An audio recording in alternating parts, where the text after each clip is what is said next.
안녕하세요. 저는 올해 60대 후반 여자입니다. 남편은 아이를 낳고 얼마 되지 않아 하늘나라로 갔고 슬아의 철부지 아들이 하나 있네요. 오늘 글을 쓰는 이유는 저희 아들과 며느리 때문인데요. 여기서 들은 사연들 중 대부분은 며느리 때문에 머리가 아프다는 내용들이 많은데 저는 저희 아들 때문에 머리가 아파서 이렇게 글을 써요. 아들은 어릴 때부터 철이 없었는데 늘 학교에서 사고만 치고 다니는 아이였습니다.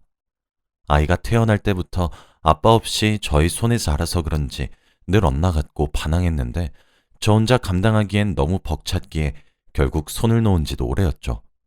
그래도 아들이 혼자서 밥 벌어먹고 살 수 있을 정도의 능력만 되면 좋겠다고 생각했지만 그것마저도 너무 큰 기대였는지 아들은 30대 초반이 되어서도 그 흔한 아르바이트 하나 해본 적 없고 일자리도 구할 생각이 없어 보였어요. 그래도 저는 엄마니까 아들이 돈 달라고 하면 돈 주고 밥 차려달라고 하면 밥 차려줬습니다. 앞으로 아들이 어떻게 살아갈지 걱정이 되려던 그때 갑자기 아들이 결혼을 한다고 하는 겁니다. 솔직히 잘생기지도 않았고 성격도 별로고 능력도 좋지 않은 이 남자를 누가 데려갈지 싶더라고요. 결혼한다는 여자의 얼굴을 보기 전까진 분명 좋지 않은 여자일 것이고 어디 술집에서 가볍게 만난 여자일 것이라고 생각했습니다. 그래도 아들이 처음 데려온 여자니까 기분 좋은 마음으로 첫 만남을 가졌는데 세상에 무슨 일인지 그 여잔 너무나도 곱고 예쁜 거 있죠? 그 여자는 중국 여자였는데 제가 본 중국 여자 중에서 가장 예쁘다고 장담할 수 있는 여자였습니다. 그리고 얼마나 야무진지 한국말이 서툴러도 저를 보기 위해서 몇 주 전부터 한국말을 열심히 공부해왔고 또 한국 문화를 좋아한다고 하더라고요. 첫인상도 너무 좋았고 당장 며느리 삼고 싶은 여자였지만 하나 걸리는 것이 있었어요. 바로 아들과의 나이 차이였습니다. 중국 여자는 아들과 무려 15살이나 차이가 났어요. 아들은 30대 후반이었고 여자는 20대 초반인 것이죠. 솔직히 그때 나이를 듣고 아들을 많이 원망했고 어린아이를 어떻게 책임진다는 건지 한심했습니다. 집 떠나서 타지에 사는 중국 여자가 능력도 없고 성격도 별로인 남자와 결혼을 해서 무슨 이득이 있다고 그럴까요? 그 여자를 위해서라도 이 결혼은 승낙해주고 싶지 않았어요. 그런데 저희 아들이 제 의견을 언제 생각해준 적이라도 있나요? 제가 반대하던 말던 자기 고집대로 결혼을 진행하기로 했습니다. 결혼을 준비하는 과정에서 알게 된 게 하나 있는데 바로 며느리의 집안이었습니다. 중국은 나라가 커서 그런지 통도 크고 씀씀이도 매우 크더라고요. 결혼을 한다고 하니까 예물도 엄청 비싸고 값진 것으로 보내주시고 결혼도 아주 성대하게 치르시길 원하셨습니다. 그리고 결혼 비용도 거의 대부분 사돈댁에서 다 지불한 것 같아요. 알고 보니 며느리는 중국 부잣집 딸인데 저희 아들 하나만 보고 결혼했다고 합니다. 당연히 사돈댁도 저희 아들이 좋은 사람인 줄 알고요. 며느리는 저희 아들을 정말로 좋아하는 게 티가 났어요. 뭐든지 아들과 함께 하려고 하고 벌써 아이도 낳을 생각까지 하더라고요. 그리고 늘 저한테 어머니, 남편 너무 좋아요 라고 귀가 닳도록 말을 했습니다. 그래도 아들이니까 어디 가서 예쁨 받고 다니니 좋긴 하더라고요. 이제 좋은 아내도 얻었고 결혼까지 했으니까 드디어 아들이 정신을 차리나 보다 싶었는데 그건 제 오산이었습니다. 아들은 결혼을 해도 철이 없는 건 여전했고 늘 저와 며느리의 속을 썩이고 다녔죠. 사돈에서 보낸 돈으로 도박을 하고 다니고 매일같이 술을 먹고 다니면서 집에도 잘 들어오지 않았습니다. 저와 아들 부부까지 3명은 한 집에서 같이 살았는데 밤마다 들어오지 않는 아들을 보면 며느리에게 얼마나 미안한지 몰라요. 그런 아들과 결혼하기 위해서 고생시킨 게 다 제 탓 같았거든요. 그런데 며느리는 저와 둘이서 있으면 혼자만의 시간을 가지면서 친구들도 만나고 취미생활도 즐길 만한데 늘 저와 같이 있으려고 했어요. 가끔씩 저에게 서툰 한국어로 편지도 써주고 열심히 요리 공부도 하면서 제가 좋아하는 음식들을 해주더라고요. 자식에게도 받아본 적 없는 편지와 음식들을 며느리에게 받으니까 기분이 되게 묘한 거 있죠. 늘 자식이 있어도 없는 것 같았는데 아들이 좋은 며느리를 데려와서 그런지 딸이 생긴 것만 같았습니다. 그리고 제 생일날 미역국과 케이크를 챙겨주고 선물도 주더라고요. 아들은 평생 동안 제 생일을 단 한 번도 챙겨준 적이 없어서 저도 제 생일을 챙기지 않는데 60대 후반이 되어서 며느리에게 생일 축하를 다 받네요. 그러면서 저에게 흰 봉투를 슬쩍 주면서 어머니, 친구들이랑 놀러 갔다 와요. 라고 하며 용돈도 지어줬습니다. 저는 딸을 한 번도 키워본 적이 없으니까 주위에서 딸이 있는 친구들이 부러웠는데 이제서야 친구들의 마음이 이해가 가더라고요. 이거 말고도 며느리는 너무 예쁨 받을 행동을 많이 했고 하다못해 아들보다 며느리를 제 자식으로 삼고 싶었습니다. 아들은 저에 대해서 아는 것이 하나도 없었고 늘 저를 지갑 취급하면서 돈 달라고 하는데 저희 며느리는 제가 말한 사소한 것까지 기억해주면서 챙겨줬거든요. 그리고 가끔씩 저에게 엄마라는 말도 합니다.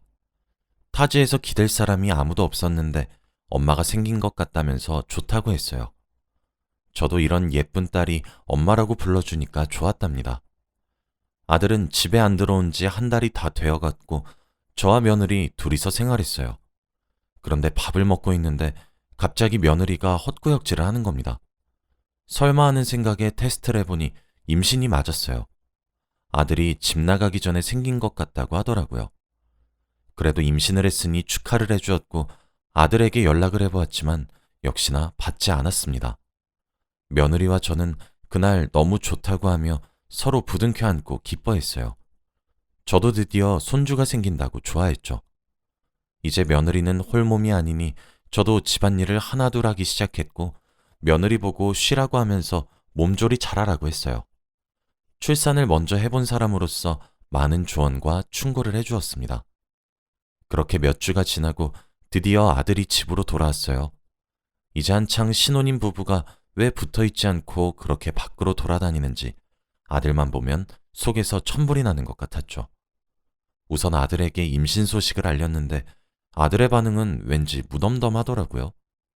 근데 난 중국아인 싫은데 라고 하면서 자기 아이가 생긴 것을 기뻐하지 않았습니다. 아들이 임신을 기뻐하지 않는 것을 보고 며느리는 많은 충격을 받은 것 같았고 저는 아들이 너무 한심스러웠어요. 아들의 팔목을 잡고 방으로 끌고 와서 한마디 했습니다. 너 어떻게 네 아내한테 그럴 수 있니? 네 와이프가 네 애를 임신했다는데 그런 쓴소리부터 먼저 나오면 되니? 네 와이프가 요즘 애들답지 않게 싹싹하고 얼마나 야무진데 이런 며느리 드물어. 항상 네 와이프한테 고마워해야지. 너도 이제 한 가정의 가장이잖아. 엄마, 잔소리하지 마. 알아서 할게. 나 나가 있는 동안 돈 엄청 많이 따서 가장 노릇 잘하고 있어. 라고 하며 방을 나가더군요. 제가 정신 차리라고 말을 해도 아들은 듣지도 않았고 더 엇나갔습니다. 그럴수록 며느리에게 미안해지고 모든 것이 이런 아들을 낳은 제 탓 같더군요. 아들이 없을 때 조심스럽게 며느리에게 다가가서 남편은 잘해주니? 라고 물었어요. 그런데 며느리는 잘해줘요. 라고 무덤덤하게 말을 했지만 더 이상 물어보면 상처가 될 것 같아서 물어보지 않았죠. 누가 봐도 저희 아들은 제대로 된 남편이 아니었고 다른 며느리였다면 당장 이혼을 했겠죠. 저는 아들이 채워주지 못하는 사랑을 저라도 채워줘야 할 것 같아서 며느리 간호를 정성스럽게 봐주고 한국 엄마 노릇을 열심히 했습니다. 며느리 생일날에는 며느리가 저한테 해준 것처럼 중국 요리를 공부해서 며느리가 좋아하는 중국 음식을 해주었어요. 집안일도 제가 다 하고 밥도 제가 다 차리면서 혼자 있으면 외로울 며느리를 위해 열심히 옆에 있어 주었습니다. 그런데 제가 사실 허리가 별로 좋지 못해요. 몇십 년 전부터 허리 통증이 심했는데 돈이 없어서 수술도 못해서 수술 시기도 놓치고 지금 수술해도 별로 가망이 없어서 이 상태로 살고 있는데 잘 안 하던 집안일을 다시 하니까 허리가 아파오는 거 있죠. 그래도 꾹 참고 아픈 내색 하나 안 하면서 일을 했는데 가끔씩 집에 들어온 아들은 늘 저한테 인상을 찡그리고 반찬 투정을 하더라고요. 그래도 결혼 전까지 아들이 그렇게 반항하는 건 일상이었으니까 익숙했어요. 그런데 이젠 아들이 며느리한테까지 반항을 하고 괴롭히는 게 아니겠나요? 가뜩이나 임신까지 해서 컨디션이 중요한데 애한테 폐악질을 부리는 것이었어요. 저는 그 모습을 우연히 봤는데 너무 놀라서 헙 하며 손으로 입을 막았고 제가 놀라는 모습을 아들과 며느리도 봤습니다. 아들은 저와 눈이 마주치고는 짜증이 난 듯 집에서 뛰쳐나갔고 며느리는 아들이 나가자마자 다리에 힘이 풀려서 땅에 주저앉아 펑펑 울더군요. 며느라, 언제부터 아들이 저랬니? 결혼하고 나서부터요. 연애할 땐 안 그랬는데 나밖에 없다더니. 울지 마, 울지 마렴. 다 내 잘못이야, 며느라. 지금 임신 초기니까 갈 수 있을 때 얼른 본가 가서 생각 정리 좀 하고 오렴. 나는 네가 어떤 선택을 하던 응원하고 따를게. 그러니 중국 가서 가족들 만나고 너를 위한 선택이 뭔지 생각하고 오렴. 며느리는 다음날 바로 중국행 티켓을 끊고 중국으로 갔습니다. 내심 속으로 며느리가 아들과 이혼을 해줬으면 좋겠다고 생각을 했는데 그들 사이를 제가 이래라 저래라 할 수 없는 노릇이라 며느리의 선택에 맡기기로 했죠. 그리고 아이를 낳으면 양육권도 며느리가 가져가야 할 것 같았는데 며느리가 그걸 원치 않으면 큰일이었기에 생각이 많아졌습니다. 누가 봐도 저희 아들은 아이를 키울 자격이 없었거든요. 며느리는 몇 주 동안 중국에 있다가 오기로 했고 그동안 혼자서 집에 있었는데 너무 허전하고 외로운 거 있죠. 늘 며느리와 같이 생활해서 외로운 것도 없었고 웃고 떠드느라 시간도 잘 갔는데 혼자 남겨지니까 시간도 잘 안 가더라고요. 그래도 그 시간에 며느리는 좋은 시간을 보내고 있을 거라 생각하니까 마음이 놓이긴 했습니다. 그리고 그날 아들이 만취가 돼서 집으로 들어왔는데 웬 한 여인을 데리고 오는 겁니다. 그 여자는 저희 집에 자주 와봤는지 자연스럽게 비밀번호를 치고 들어오더라고요. 그런데 아들이 하는 말이 더 어이가 없었어요. 아들은 당당하게 저에게 그 여자를 소개시켜주며 엄마, 인사해, 내 여자친구 라고 했죠. 저는 그걸 보고 드디어 아들이 제정신이 아니구나 싶었고 당장 나가라고 그들을 밀쳐냈지만 꼼짝도 하지 않더라고요. 엄마 왜 그래? 여긴 한국 여친, 걘 중국 여친. 그리고 걔 지금 지 엄마 보겠다고 중국 갔잖아. 그동안만 얘랑 놀게. 저는 당당한 아들의 태도를 보고 도저히 참을 수 없었고 태어나서 처음으로 아들의 뺨을 때려버렸습니다. 저희 집안에는 짝 하는 소리가 울려 퍼졌고 그 순간 저희 세 사람 사이에는 정적이 흘렀죠. 그런데 제가 뺨을 때리자마자 아들의 표정이 바뀌었는데 그 표정은 바로 아들이 며느리에게 손이 올라갔을 때 딱 그 표정이었어요. 아들은 맞은 뺨을 어루만지며 저를 쳐다보았고 엄마니까 봐주는 거야. 두 번은 없어. 라고 했습니다. 엄마가 자기 자식을 무서워하면 안 되는데 그 순간만큼은 아들이 남처럼 느껴지면서 너무 무섭더라고요. 그리고 아들은 그 여자를 데리고 집을 나갔습니다. 저는 주저앉아서 펑펑 울었고 도대체 내가 전생에 무슨 죄를 지었길래 하나 있는 자식이 왜 저러는지 싶었어요.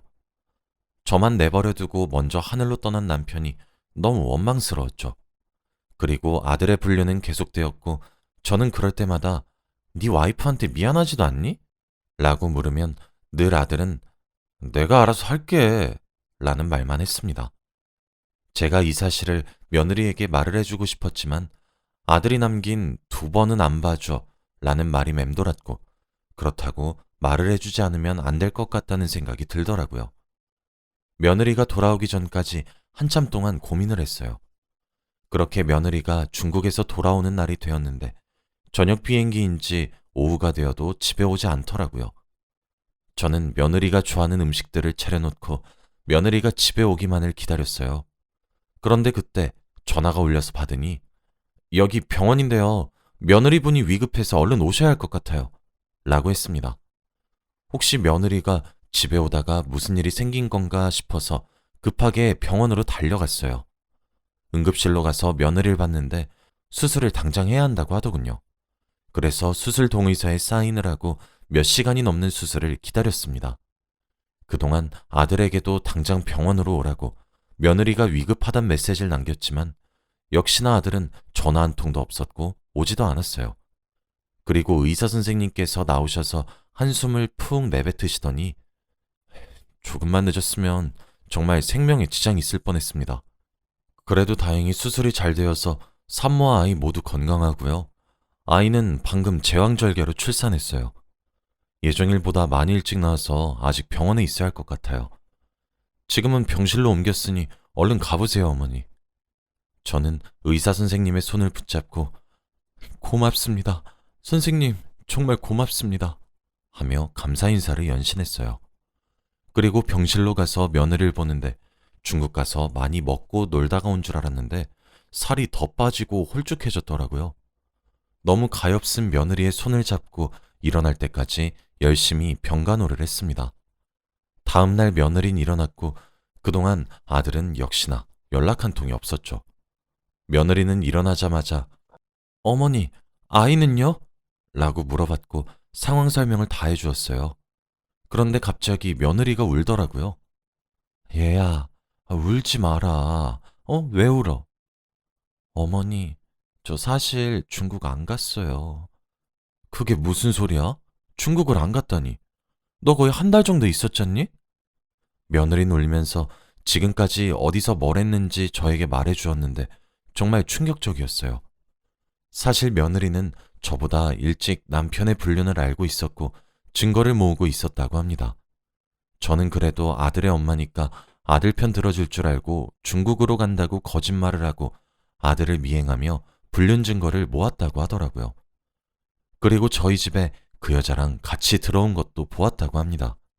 그러면서 이때까지 모아둔 증거를 보여주는데 정말 아들의 사생활은 가관이었어요. 엄마인 제가 봐도 제정신인 사람이 할 수 있는 행동들이 아니었고 그때 집에 데려온 여자는 극히 일부였습니다. 그리고 며느리가 교통사고를 당한 이유도 불륜 증거를 모으다가 횡단보도를 건너는 중에 교통사고가 났다고 하더라고요. 너무 안타깝고 미안했습니다. 어쩌다 중국 부잣집 딸내미가 이런 남편에게 시집을 와버려서 이런 일을 겪게 되었을까요? 저는 당장 이 증거들로 우리 아들과 이혼을 하라고 했고 며느리도 그렇게 하겠다 했습니다. 아들은 어디서 또 어떤 여자랑 놀고 있는지 연락 한 통이 없었고 그동안 저와 며느리는 같이 변호사 상담을 하면서 이혼을 진행했죠. 다들 저보고 아들의 편을 안 들고 며느리 편을 드니까 의아해하긴 하더라고요. 며느리는 당연히 양육권도 가졌고 위자료도 많이 받았어요. 아들은 이혼 소식을 듣고 당황하긴 했지만 거부하지 않았고 이혼 소송이 끝난 후 아들은 정신과 상담을 받으면서 자신의 병을 치료하기 시작했네요. 아들을 치료해 주시는 의사 선생님의 말에 의하면 이런 폭력적인 성향이 아버지가 돌아가신 후부터 생긴 경우가 많다고 합니다. 사랑으로 보듬어 주라는 말을 듣고 열심히 노력하는 중이에요. 그런데 아들이 치료가 제대로 되고 있는지 며느리가 최고의 아내인 것을 이제야 아는 것 같았고 계속 며느리에게 사과를 하면서 다시 합치자고 매달리고 있어요. 자기 아이도 매일 만나러 가면서요. 한 번도 아들이 자기 자존심을 굽히는 것을 본 적이 없는데 요즘 들어 아들의 신기한 모습을 많이 봅니다. 며느리도 그런 아들이 싫진 않은지 튕기고 있어요. 둘을 멀리서 보면 귀여워요. 딱히 며느리에게 다시 합쳐라 마라 하지 않고 있습니다. 저는 며느리가 어떤 선택을 하든 다 존중하거든요. 며느리와 저는 따로 살지만 그래도 가끔 만나며 예전처럼 재밌게 수다도 떨고 손주 이야기도 하면서 지내요. 손주는 예정일보다 일찍 태어났어도 무럭무럭 씩씩하게 잘 크고 있습니다. 요즘 정말 삶의 낙이에요. 제 사연은 여기까지입니다.